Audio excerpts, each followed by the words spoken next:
My name is Malcolm McPherson. I'm a Senior Associate at the Ash Centre at the Kennedy School. I'm Jay Rosengard. I teach at the Kennedy School. And we will be talking about this book, The Sum is Greater Than the Parts, Doubling Shared Prosperity in Indonesia Through Local and Global Integration. We were asked to undertake this book to provide some follow-up to a book that had been written in 2010 on the future of the Indonesian economy. And Indonesia has recovered very rapidly. The context is that Indonesia has recovered very rapidly from the Asian financial crisis and has grown very well, but inequality has increased. So there's a lot of concern about the people who have been left behind.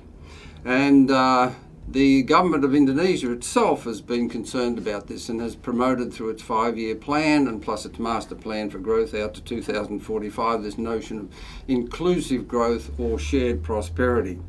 So we started off by asking the question, what does Indonesia have to do to promote rapid, sustained, integrated, inclusive or shared growth? And we got a team of people from Harvard and a number of scholars from Indonesia, including some of the postdoctoral students who come through the Kennedy School, to work on this issue. And what we were trying to do was to learn the current situation, what was going on, and whether this would meet the government of Indonesia's objectives for rapid shared growth. And if it wouldn't, then to suggest a program based on a lot of interviews and study to determine if in fact we could come up with a program to do that.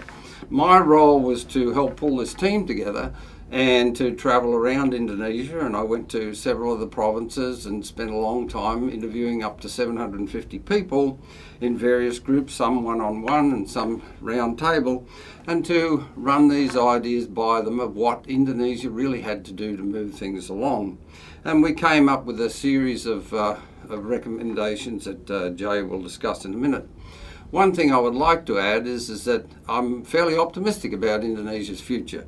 The issues that we've suggested that should be addressed, actually, there's a lot of upside on them. You know, labour productivity is low, so they can get a lot of growth out of improving that. The education system needs to be improved. They can get a lot of growth out of that. Logistics costs and transaction costs, which you'll hear more about, are very high, and they can get a lot of growth by dealing with that.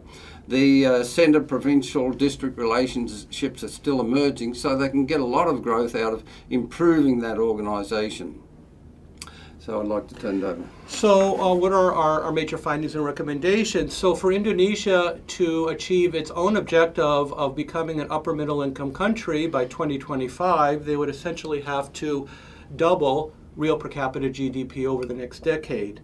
And so we first looked at the growth rate, and they would need to grow at a rate of roughly 8.5% per capita per year. Right now, they're at about half that rate, at 4.5%.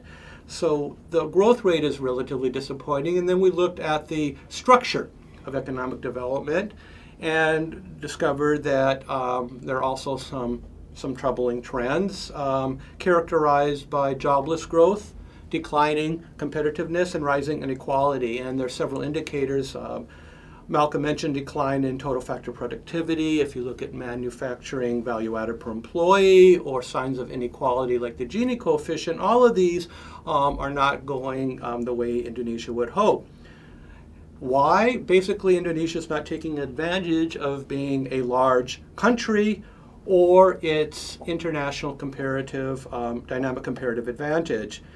And so behind that, it's basically Indonesia is characterized by local economic fragmentation and global economic marginalization. So hence the title of the book, The Sum is Greater Than the Parts. Is there a way to prosper through both local and global integration?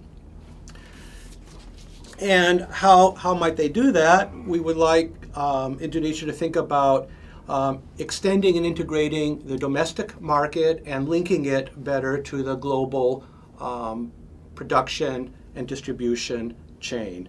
And the ways to do that, the answer to both developing an integrated domestic market and integrating into the global value chain, is by investing in hard infrastructure. We're talking about things like roads, ports, power, soft infrastructure, good government and good governance, and what we call wet infrastructure, or investing in their people, investing in human capital, so that people have the skills to justify the rapidly growing raises by increasing worker productivity.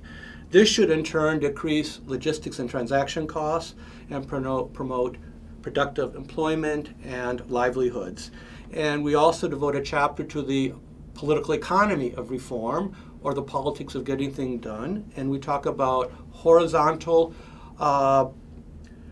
coordination between the executive branch and the legislative branch, as well as vertical coordination between levels of government in the context of a major decentralization program in Indonesia. And so our recommendations are that Indonesia can continue on its current development path, which we call a reactive approach or crisis management.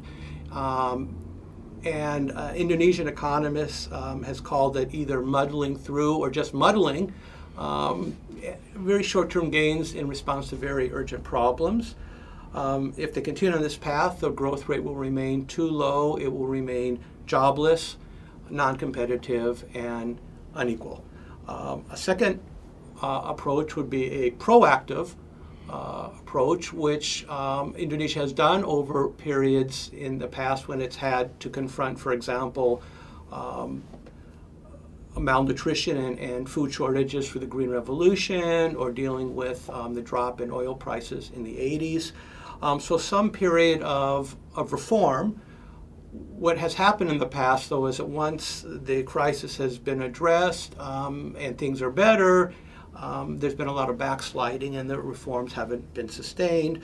The third approach we call transformative, and that's really trying to adapt some of the lessons from the 4 East Asian tigers, which have had decades of sustained reform, and the nature of the reform has evolved as the needs have changed.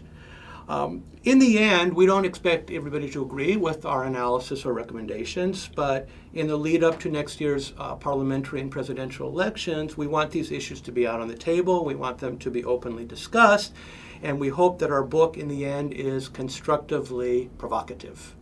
It's a good read. We advise you to take a look at it. Thank you very much. Thank you.